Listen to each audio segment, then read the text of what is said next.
Former New York Giant wide receiver and Super Bowl 42 hero David Tyree joins me for a very special one-on-one interview coming up next. You are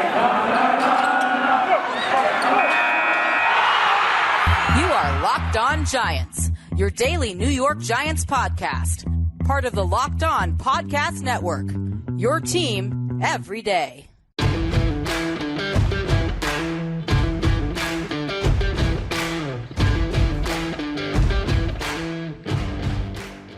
Hi, everybody. This is Patricia Traina, and welcome to a special edition of the Locked On Giants podcast, part of the Locked On Podcast family, your team every day.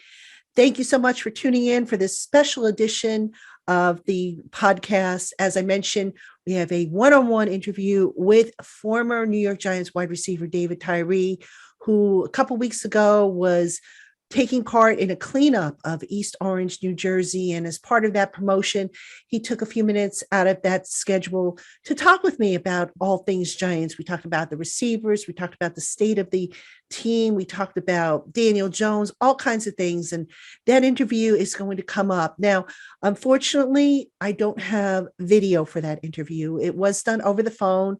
So the sound is pretty good. I think you'll be able to hear what everybody had to say. But as far as seeing the video, we don't have it. I'm sorry. It wasn't possible for them to arrange it for me. So anyway, I hope you will still enjoy it nonetheless. Let's get that interview up and running for you right now. So, all right, let's talk a little Giants first, and then we'll talk about your latest giving back. You're always doing so much. It's like so hard to keep up with all the wonderful things you do. But let's talk Giants. And I got to ask you about this guy, Kadarius Toney they have. Have you seen him, and what do you think of him? Yeah, I mean, he's obviously electric with the football in his hands. You know, the funny thing is, it's kind of like it's a little different when you look at, you know, he's obviously not a big guy, and he's smooth. He doesn't look as explosive, but he just keeps on running by people. You know, he keeps on breaking tackles. He's elusive. So it gives the Giants a lot to be excited about. And I know it's a lot of stumbling out the gate with the young man as far as his health. So I'm just excited for him. Now, a lot of people said that, he hasn't played receiver, a true receiver, in college, that he was relatively new to the position. So I just want to ask you, what are some of the things that, ultimately come with more experience, more reps, more coaching for a receiver that maybe a young guy, that's just told to simply run a route or run in a certain direction doesn't pick up initially? Yeah, I think some of the things is really, it's more of the intuitive things when you talk about reading coverages, how soon you want to sit. Some of that comes with chemistry with your quarterback, right? So just gaining the trust. So, of course, you got to learn the route tree, master, working on your routes, but he's obviously physically gifted. So that's really just a matter of time, rep count, but it's the experience and knowing how a defense might play, knowing how individuals might play. Those are some of the things that will take some time to develop. And you mentioned chemistry with the quarterback. What's, short of doing reps, but what else can a quarterback and a receiver do in terms of like film work to build up that anticipation and that intuitiveness? Yeah, it's really, obviously the greatest games are on the field. But of course, when you're sitting down and, so many players have just become a student of the game, understanding how to put in the extra time, work after practice, film study after practice. A guy's got to be willing to do that, right? And to my understanding, Daniel Jones is definitely a little bit of a geek in that respect. He's a consummate prep guy. So I wouldn't be surprised if he was, willing and able to pull Kadarius over. And so long as he's willing to, kind of give himself to that and not get caught up in some of the stumbling blocks of, being a rookie in New York City, then I think he's going to track pretty well. Now, you mentioned Daniel Jones. He's in his third year, kind of a make or break year, sort of like it was for Eli. I don't want to compare the two because, there's just no comparing Eli or Daniel or with, each guy is their own man, so to speak. But when you look at Daniel Jones's game, do you start to see him maybe turning that corner the way Eli did in his third year? Yeah, I mean, I think, honestly, when I was obviously there for the entire Eli progression. And, I think a lot of both of their success is tied to the quality of teams, the quality of the team. And I think we had a higher quality roster all the way down in a sense. And they were year in, year out. The team was put in a better position to give Eli that confidence as he was maturing. I think some of that is beginning to happen. Obviously, Daniel's a freakish athlete, so there's some different attributes there that really allow him to compensate and still get some things done if the protection's not great.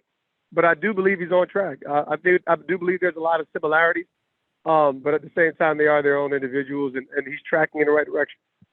As a receiver, at what point do you say to yourself, yeah, the quarterback has finally arrived? I think the funny thing about it, I think we all know, right? So if we would call Eli's third year, I'm not sure if anybody said his third year was the year he arrived. I believe it was his fourth year. He's a year behind me when we won the Super Bowl. And I think at that moment is when everybody said Eli arrived. We had good teams. We won a division maybe a couple years before that Super Bowl team. But obviously there was a lot of things that had to come together, and I think obviously his maturation, his confidence, especially through the stretches, was a big part of that. But ultimately, his resolve and the ability to make the plays when they counted throughout our playoff stretch. So no one questioned whether he arrived at that moment.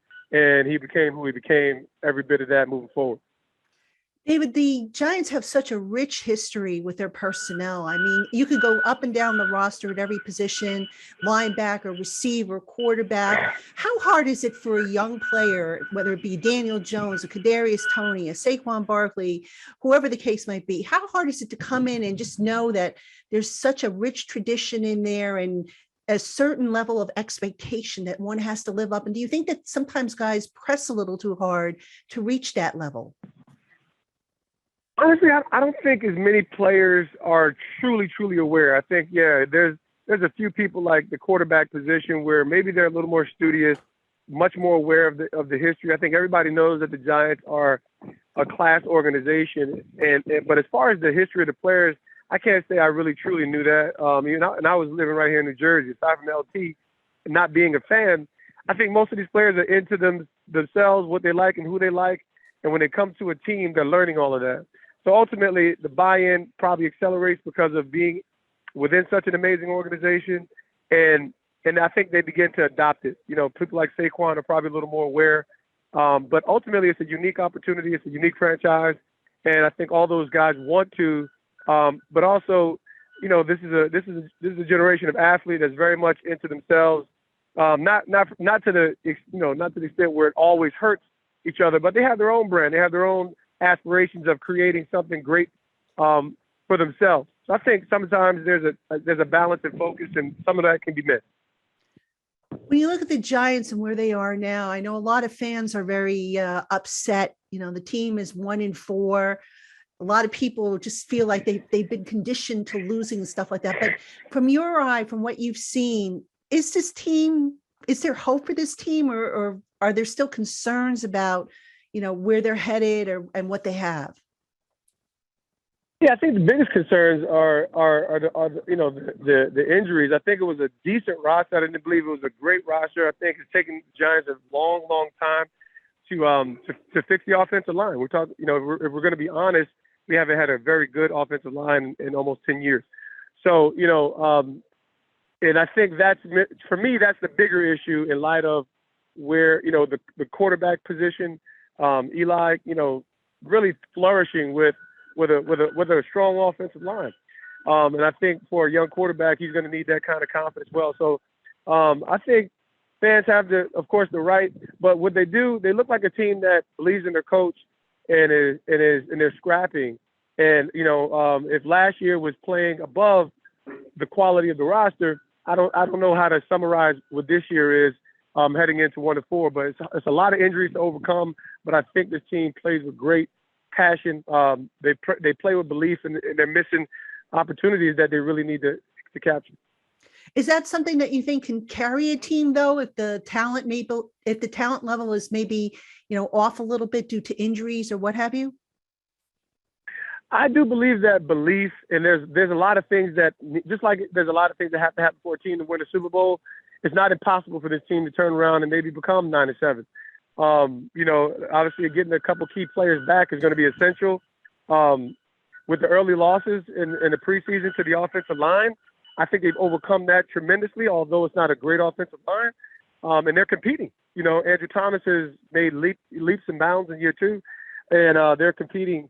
And I think all those areas can improve week to week. So, yeah, there's promise to have a respectable season, but there's a lot of things that really need to go right.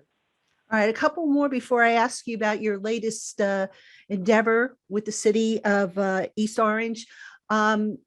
When you look at this Giants team, you mentioned the offensive line. They've had a lot of injuries. They've had some unexpected retirements. I mean, how do you survive a rotation? Like they've been doing this rotation with different guys in there. And to me, that just says that, if you don't know who your best 5 are, you're still trying to figure it out. I mean, so how does the team kind of work around that? I really actually, I kind of appreciated the approach last year. This is obviously just year 2 for Joe Judge. And this is probably an approach where he's looking to get as many players up to high quality playing, speed as possible. The problem with it at this point is, there's a great need for higher quality play. So the moment you get a new guy in and he's not up to speed, you're taking a great risk. So, there's risk and reward in everything. I think that's an approach that he has to believe in, roll the dice on it, and live with the results. I can't say it's altogether bad. For year 2, you would like to see a lot more stability, especially with the young quarterback. Okay, and then one more. I've got to ask you about the other receivers, Kenny Golladay, Sterling Shepard, who before his hamstring injury was having a really good season. What do they bring to the offense, and what have you seen from them, and what do you like about those guys?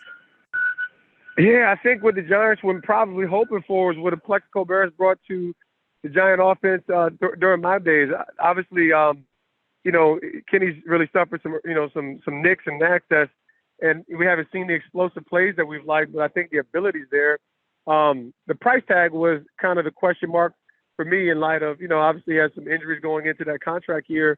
I think that's going to be the only question. You have a quality player there who can make tremendous plays. If there's anything that's ever in question, it's really going to be about, are we going to get the reward for our investment year 1? We'll see. That's a lot to be seen. That's a lot to be expected. And there's a lot of team obstacles that those players will have to overcome. All right, Giant fans, we have more coming up with our special interview with David Tyree. But first, get all the latest news, odds, info, and sign-up bonuses for all your sporting needs by heading over to BetOnline on your laptop or mobile device. When you open an account and use our special promo code LOCKEDON, you will get a 50% welcome bonus on your initial deposit. Again, that's code LOCKEDON for your 50% welcome bonus. Terms and conditions apply. BetOnline, your online sportsbook experts. All right, Giant fans, we have more coming up for you still with David Tyree. But first, Built Bar is a healthy, low-carb, low-sugar, and high-protein treat that will satisfy your sweet tooth. Choose from 9 amazing flavors, plus the occasional limited-time offering available in nut and nut-free varieties. Visit BuiltBar.com and get 15% off your first order with the promo code LOCK15. That's LOCKED15 at BuiltBar.com for 15% off your first order. All right, now let's talk about your latest endeavor. You are helping with a citywide cleanup of East Orange, which I believe is the city you grew up in. Am I correct? I did, yeah. My father worked for City Hall for up until about 5 to 6 years ago before he retired for about 15 years. My grandmother, I had early foundation here before I moved to Montclair. So, this was an opportunity to partner with, Castro to drive for change. When I was made aware that they chose 11 cities and East Orange was one of them, I was elated, and I just knew, I was so thrilled, but I just knew I had to find a way to get my face in there and let this community know how important they were to my development and how important it is for them to continue to care for their community as they continue to grow themselves. What's it like going back to where you have your roots? I mean, certainly cities change, people change, but do you see a lot of change, or do you still see the same spirit of the city when you were growing up? Yeah, I think there's, when I grew up in East Orange, there's always been a tough urban community. There's always been areas that have been, that have been plagued with, violence, that have been plagued with, challenges. But there's also been some really thriving neighborhoods that have laid healthy foundation for their communities. And I think they're continue to take strategic steps and having, community and civic partners that are going to help them to continue to come along and flourish. Today was a great day, having a chance to just work right alongside the mayor, Ted Green, and see some of these young kids from the East Orange Campus High School, and really impart some passion to care for their community. So I think that's really what it's about. I think the more people who are made aware of it, we'll continue to amplify the efforts. And I'm just excited to once again be a part of the team, be a cog in the wheel that can deliver a little more hope and energy as they're making those efforts. And then final question for you. I mean, I know there's messiness, if you will, regardless of the city, regardless of where you go to some degree. But I think for the most part, people have become more conscious about the environment, about keeping things clean, tidy and stuff like that. Yes. Have you seen that in your efforts this morning? Yeah, I certainly have. I think what's exciting to see is the attitudes, right? We all know that there's work to be done in our communities, and I think we can say that across the board, some more than others.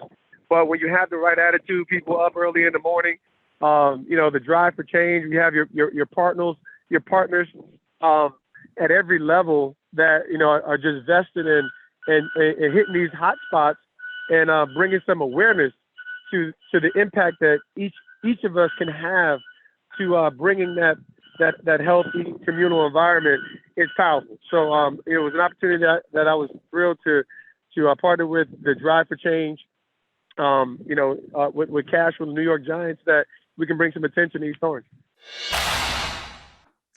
All right, Giant fans, hope you enjoyed this special interview with David Tyree. Don't forget to keep it here on the LockedOn Giants podcast. We'll be back with all new shows starting on Monday. Hopefully we'll be talking about a win. We'll see. But otherwise, hope we'll see you regardless. Have a great weekend.